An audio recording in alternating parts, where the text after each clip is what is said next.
ಜಗತ್ನ್ಯಾಗ ವಿಶ್ವದ stock market ಅಥವಾ global stock market ಹಲವಾರು ಸಲ ಕುಸ್ದಾವ.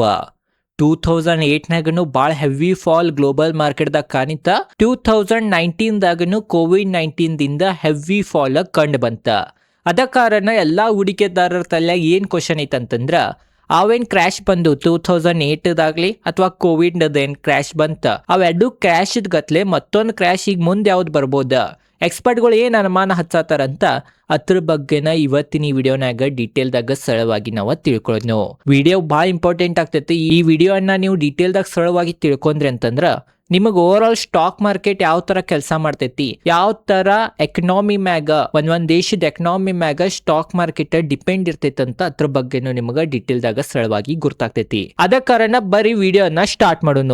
ನೋಡ್ರಿ, ನೆಕ್ಸ್ಟ್ ಗ್ಲೋಬಲ್ ಮಾರ್ಕೆಟ್ದಾಗ ಎಲ್ಲಕ್ಕಿಂತ ದೊಡ್ಡ ಕ್ರ್ಯಾಶ್ ಜಪಾನ್ ಮಾರುಕಟ್ಟೆದಿಂದ ಅಥವಾ ಜಪಾನ್ ದೇಶದಿಂದ ಬರ್ಬೋದಂತ ಎಕ್ಸ್ಪರ್ಟ್ಗಳು ಅನ್ನತಾರ. ಯಾಕೆ ಈ ತರ ಅನ್ನತಾರ, ಯಾಕೆ ಜಪಾನ್ದ ಹೆಸರು ತೊಳತಾರಂತ ಅದ್ರ ಬಗ್ಗೆನ ಈಗ ಡೀಟೇಲ್ದಾಗ ಸರಳವಾಗಿ ನಾವು ತಿಳ್ಕೊಳ್ಳೋಣ. ನೋಡ್ರಿ, ಭಾಳ ಇನ್ವೆಸ್ಟರ್ಸ್ ಜಪಾನ್ದಿಂದ ಸಾಲವನ್ನ ಪಡೆದ ಜಗತ್ತದ ಎಲ್ಲಾ ಸ್ಟಾಕ್ ಮಾರ್ಕೆಟ್ದಾಗ ಹೂಡಿಕೆ ಮಾಡಿದಾರ. ಯಾಕೆ ಜಪಾನ್ದಿಂದನ ಸಾಲವನ್ನ ಪಡೆದ ಜಗತ್ತದ ಎಲ್ಲಾ ಮಾರುಕಟ್ಟೆನ ಹೂಡಿಕೆ ಮಾಡಿದಾರ ಅನ್ನಕ ಮೇನ್ ಕಾರಣ ಏನಂತಂದ್ರ, ಜಪಾನ್ಯಾಗ ಬಡ್ಡಿ ದರ ಅಥವಾ ಇಂಟ್ರೆಸ್ಟ್ ರೇಟ್ 0 ಐತಿ. ಅಲ್ಲಿ ಸಾಲ ತೊಂದ್ರೆ ಅಂತಂದ್ರ 0ನ ಇಂಟ್ರೆಸ್ಟ್ ರೇಟ್ ಇರ್ತೈತ್ರಿ.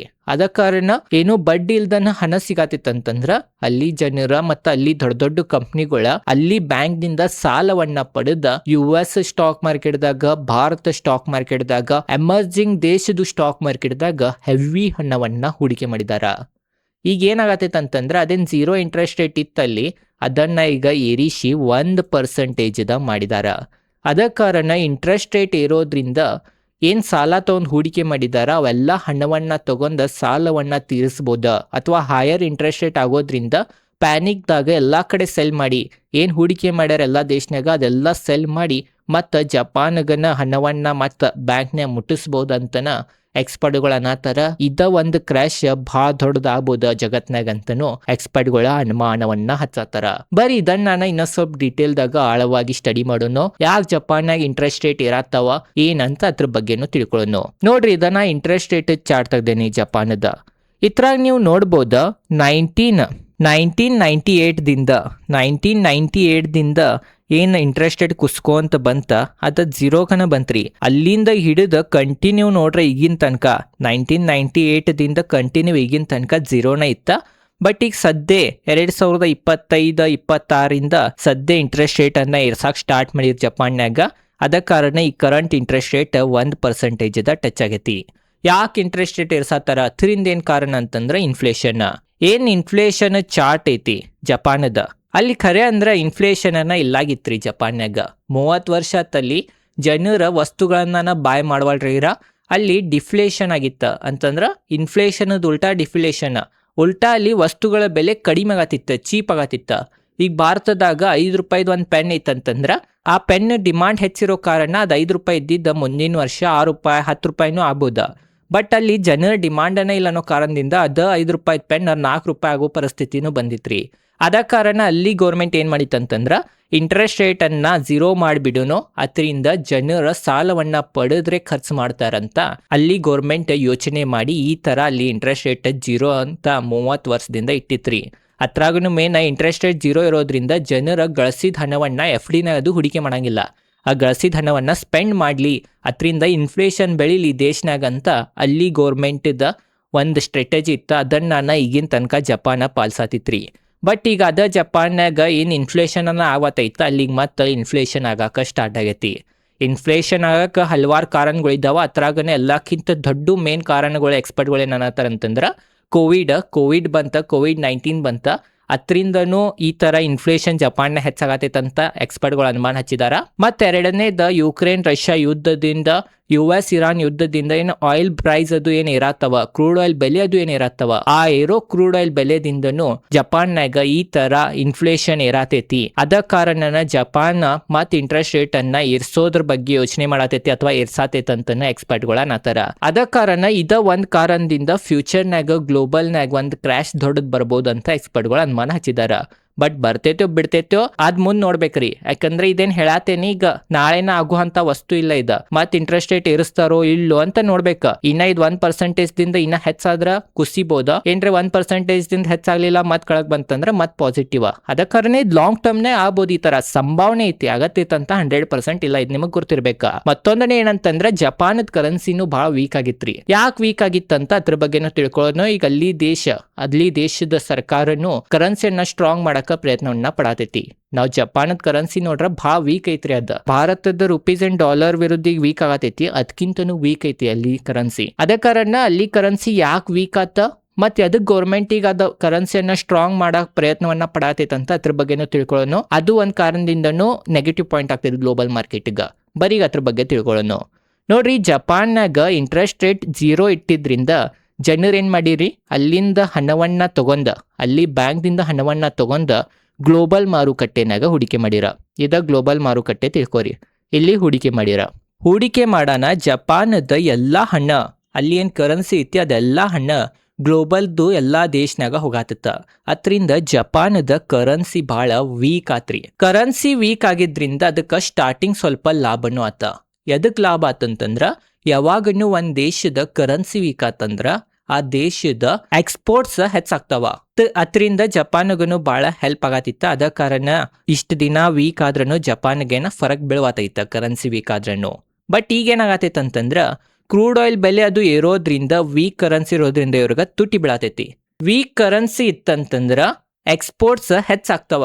ಬಟ್ ಅದ ದೇಶದ ವೀಕ್ ಕರೆನ್ಸಿ ಇರೋದ್ರಿಂದ ಯಾವ ವಸ್ತು ಇಂಪೋರ್ಟ್ ಮಾಡ್ಕೋತಾರ ಅದ ತುಟ್ಟಿ ಬೀಳ್ತೈತೆ ಅವ್ರಿಗೆ. ಈ ಕ್ರೂಡ್ ಆಯಿಲ್ ಬೆಲೆ ಅದು ಆಲ್ರೆಡಿ ತುಟ್ಟೈತಿ, ಕರೆನ್ಸಿನೂ ವೀಕ್ ಇರೋ ಕಾರಣ ಮತ್ತೊಂದಿಷ್ಟು ತುಟ್ಟಿ ಜಪಾನ್ಗೆ ಬೀಳತೈತಿ. ಅದ ಕಾರಣನು ಜಪಾನದ ಗೌರ್ಮೆಂಟ್ ಈಗ ಅವ್ರದ್ದು ಕರೆನ್ಸಿಯನ್ನ ಸ್ಟ್ರಾಂಗ್ ಮಾಡ್ಬೇಕಂತ ಯೋಚನೆ ಮಾಡತ್ತಾರ. ಅದ ಕಾರಣನು ಇಂಟ್ರೆಸ್ಟ್ ರೇಟ್ ಏರ್ಸತ್ತಾರ.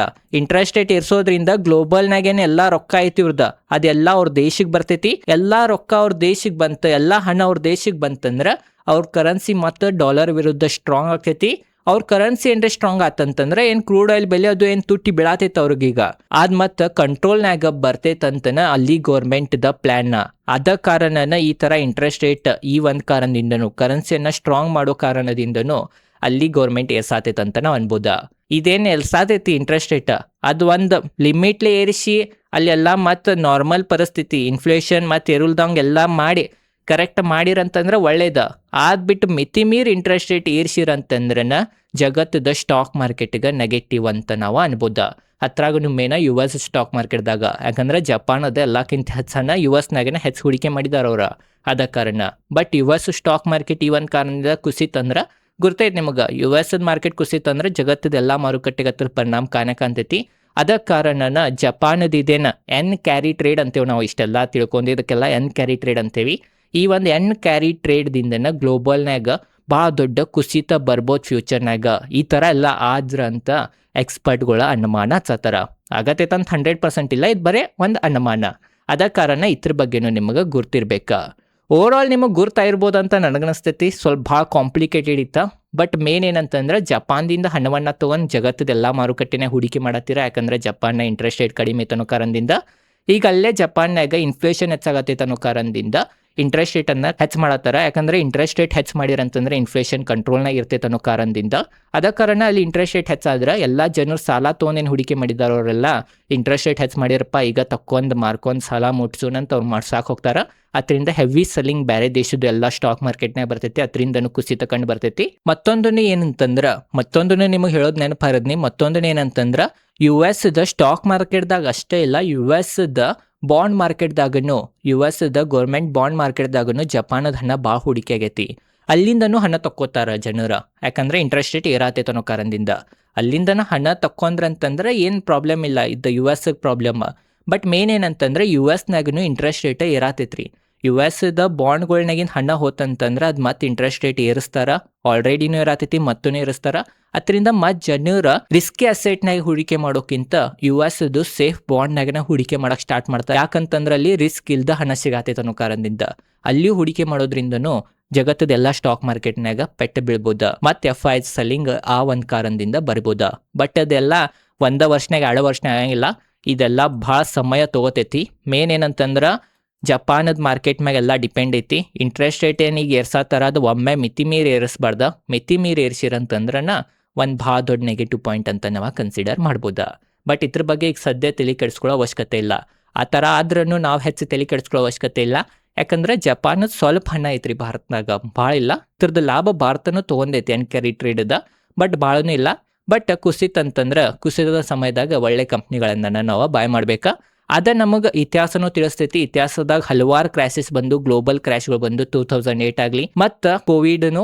ಬಟ್ ಎಲ್ಲ ಬಂದ್ರೂ ಮತ್ತು ಮಾರ್ಕೆಟ್ ಏರ್ಕೊಂತಾನೆ ಹೋಗೈತಿ. ಅದ ಕಾರಣ ಈ ಒಂದು ಕಾರಣದಿಂದ ಫ್ಯೂಚರ್ನ ಕ್ರ್ಯಾಶ್ ಬಂದ್ರೂ ಮತ್ತೂ ಮಾರ್ಕೆಟ್ ಏರತೈತೆ ರೀ. ಯಾಕಂತಂದ್ರೆ ಭಾರತದಾಗ ಜನಸಂಖ್ಯೆ ಹೆಚ್ಚೈತಿ, ಇಲ್ಲಿ ಬೇಡಿಕೆ ಹೆಚ್ಚೈತಿ, ಇಲ್ಲಿ ಗ್ರೋತ್ ಐತಿ, ಇಲ್ಲೆಲ್ಲ ತಲೆ ಐತಿ, ಶಾನ ಇದಾರ, ಎಲ್ಲ ಇದಾರ. ಅದ ಕಾರಣ ಇದು ಆಗೋದ US ಥರ ಆ ಥರ ಏನ್ರಿ ಬೆಳ್ಕೊತಾನೆ ಹೋತಂತಂದ್ರೆ ಈಗ ನೋಡತ್ತೇವೆ ನಾವು. ನಿನ್ನೇನು GDP ಡೇಟಾ ಬಂತ, ಅದು ಸಹ ಈಗ ಅನುಮಾನಕ್ಕಿಂತ ಹೆಚ್ಚು ಮಾಡಿದಾರ. ಈಗ ಯುದ್ಧ ನಿಂತ್ಕೊಂತ ಹೋತಂತಂದ್ರೆ ಮತ್ತೊಂದಿಷ್ಟ ಮತ್ತು ಒಳ್ಳೇದು ಬರ್ತೈತೆ ನಮ್ಮ GDP ಗ್ರೋತ್.